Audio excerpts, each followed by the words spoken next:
Here is a fact that should stop you in your tracks. The oldest writing we have ever found was not a poem.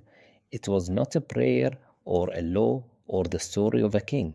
The earliest written records humanity left behind were about accounting, lists of grain, counts of livestock, records of who owed what. Before we have any evidence of humans writing stories, we have evidence of humans writing receipts. And that quiet invention would become more powerful than any coin. We ended our last chapter in the ruins of Rome, where money had failed and humanity faced two ancient problems. How do you keep wealth safe, and how do you remember who owns what? To answer that second question, we have to travel back far further than Rome to the very beginning of the written word itself. Picture southern Mesopotamia, more than 5,000 years ago. This is the land between the rivers, the place often called the cradle of civilization. Cities are rising for the first time, and with cities comes a problem no village ever had: scale. In a small village, you can hold everything in your head. You know that your neighbor owes you 2 goats and that you owe the miller a sack of barley. But a city has thousands of people, temples collecting grain from hundreds of farmers, workshops owed payment, storehouses that must be tracked. No human memory can hold all of that. The mind, quite simply, runs out of room. And so the people of Sumer developed a solution so powerful we still use its descendants every day. They began pressing marks into soft clay tablets, a small picture to stand for an object, marks repeated to stand for a quantity, jars of oil, measures of grain, received, owed, stored, paid. Stop and think about what this really was. For the first time, a record could exist outside a human mind. A debt no longer lived only in memory, where it could be forgotten, disputed, or lost when someone died.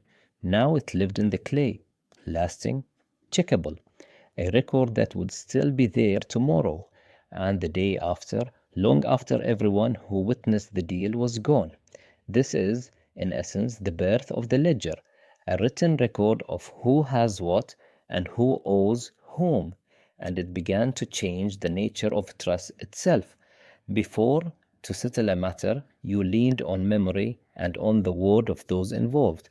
Now, there was something else to rely on: the record.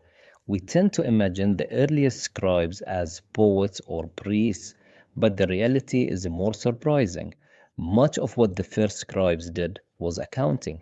Their work was often inventory, counting cattle, measuring grain, recording taxes, tracking who had delivered to the temple and who still owed. Writing, one of the greatest inventions in human history, grew in large part from the simple need to keep track of things, and these were not random scratches.